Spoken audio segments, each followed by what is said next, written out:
Soal pemetaan. 3 pasang gen-gen dikenal terpaut kromosom X dari lalat Drosophila. M besar untuk gen mata merah dalam keadaan normal, M kecil gen untuk mata putih, K besar gen untuk tubuh kelabu untuk keadaan normal, dan K kecil untuk gen tubuh kuning. B besar gen untuk bulu tak bercabang, dan B kecil gen untuk bulu bercabang.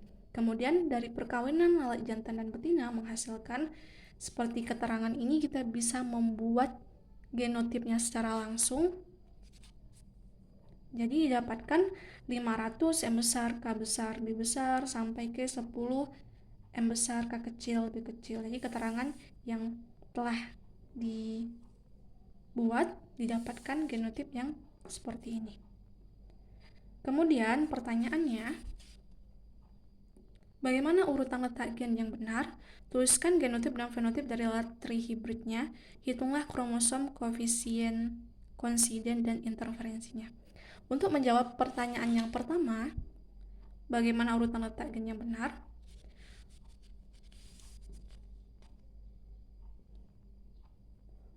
Untuk menentukan letak gen yang benar, kita harus mengetahui dulu tipe parental dan juga tipe rekombinasi atau pindah silang ganda, atau ini juga sering disebut sebagai PSG. Untuk tipe parental dan juga tipe rekombinasi, dari nilai yang telah diketahui, dari nilai ini tadi, genotipnya, kita cari nilai yang paling besar untuk tipe parental. Nilai yang paling besar yaitu ada 500 dan juga ada 141. Nah, ini merupakan tipe parental, sehingga didapatkan tipe parentalnya itu M besar, K besar, B besar, dan juga M kecil, K kecil, B kecil.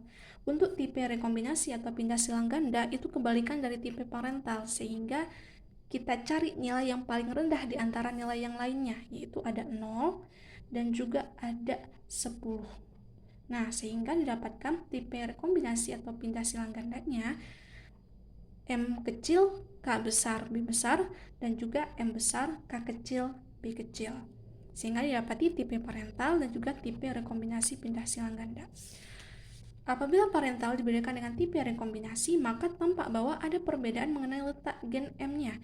Gen M terletak di pinggir, yaitu M, kemudian di tengahnya ada K, dan di tepi kanannya itu ada B, atau M kecil, K kecil, B kecil. Jadi, tipe parental dengan memperlihatkan urutan letak gen yang benar adalah M di tepi kiri, K di tengahnya, dan juga B besar di kanan, atau M kecil, K kecil, dan juga B kecil.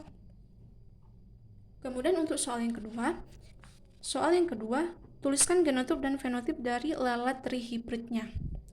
Untuk genotip dan fenotipnya kita bisa menggunakan sistem Garpu. Karena di sini tipe parentalnya itu trihibrid, ada M, K, B, kemudian ada M besar, M kecil, K besar, K kecil, juga B besar, B kecil.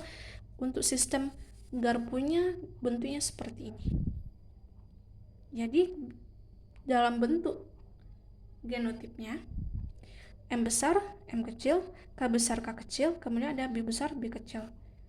Dengan cara penentuan fenotipnya, M besar, K besar, B besar, karena telah diketahui keterangannya tadi, M besar untuk mata merah, K besar untuk tubuh kelabu, dan B besar untuk bulu tak bercabang, dan begitu seterusnya. Contohnya M kecil, K kecil, B kecil. Jadi didapati fenotipnya mata putih, tubuh kuning, dan bulu bercabang.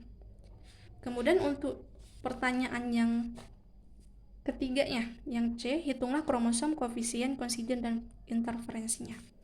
Untuk menentukan kromosom, koefisien, konsiden atau KK, dan juga interferensi atau I, kita terlebih dahulu mencari nilai frekuensi PSG. PSG ini pindah silang ganda ya. Jadi frekuensi pindah silang ganda teramati dibagi dengan frekuensi pindah silang ganda yang diharapkan. Untuk mendapati nilai frekuensi ini, maka kita harus menentukan terlebih dahulu peta kromosomnya. Untuk menentukan peta kromosom, kita cari nilai M, hubungan M dan K, itu ada 129 ditambah 80 ditambah 10 ditambah 0. Nah, nilai 129 itu didapati dari nilai genotip yang kita cari tadi. Ada 129 yang ini dan juga 80. Nah, pada setiap penjumlahan kita tambahkan tipe rekombinasinya, nilai tipe rekombinasi atau pindah silang gandanya. Di mana pindah silang ganda tadi itu nilai yang terendah ya, ada 10 dan 0, maka setiap penjumlahannya kita tambahkan 10 dan 0-nya.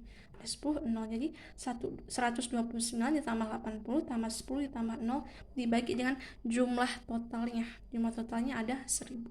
Maka didapatkan 0,219. Karena kita mencari dalam bentuk persen, maka kita kalikan dengan 100% dengan nilai 21,9%. Kemudian untuk K, hubungan K-nya juga B, itu ada 73 dan juga 49. Nah, kita tambahkan lagi dengan pindah silang ganda atau tipe rekombinasinya, tambah 10 ditambahkan 0 dan dibagi dengan jumlah seluruhnya, itu ada 1000. Maka didapatkan 0,132 dan kita kalikan lagi dengan 100% didapati 13,2%. Dan begitu untuk hubungan B dan M dan B, ada 129 tambah 80 tambah 73 dari 129, 80, 73, 49. Tambahkan juga dengan tipe rekombinasinya, dibagikan juga dengan jumlah total keseluruhan, maka didapati 0,359 dan kita kalikan dengan 100, hasilnya 35,9. Untuk peta kromosomnya itu sendiri, karena jawaban A tadi M-nya letaknya di samping kiri, K-nya di tengah, dan B-nya di tepi kanan, maka bentuknya seperti ini. Dengan jarak M ke K itu 21,9, karena kita sudah dalam bentuk persen, 21,9, kemudian K ke B itu 13,2, dan M ke B itu 35,9. Nah, dari pencarian peta kromosom ini, maka kita dapat frekuensi pindah silang gandanya. Ada frekuensi pindah silang ganda yang teramati dan juga yang diharapkan. Untuk yang teramati, kita pakai tipe rekombinasi yang telah diketahui tadi, yaitu 10 ditambahkan 0, kan kita bagi dengan jumlah totalnya, itu ada 1000, sehingga dapati hasil 0,01. Kemudian untuk pindah silang ganda yang diharapkan itu 0,219. Jadi ini kita nggak membuatnya dalam bentuk persen, tetapi dalam bentuk hasil pembagian 0,219 tanpa harus kita kalikan dengan 100. Jadi 0,219 kemudian kita kalikan dengan 0,132, yaitu di sini 0,132, sehingga didapatkan hasil 0,028. Untuk koefisien konsiden atau kakaknya, frekuensi PSG teramati dibagi yang diharapkan 0,1 dibagi 0,2 menghasilkan 0,5. Kemudian untuk interferensinya tinggal kita kurangi aja, 1 dikurangi dengan nilai kakak yang telah diketahui tadi, sehingga menghasilkan 0,5.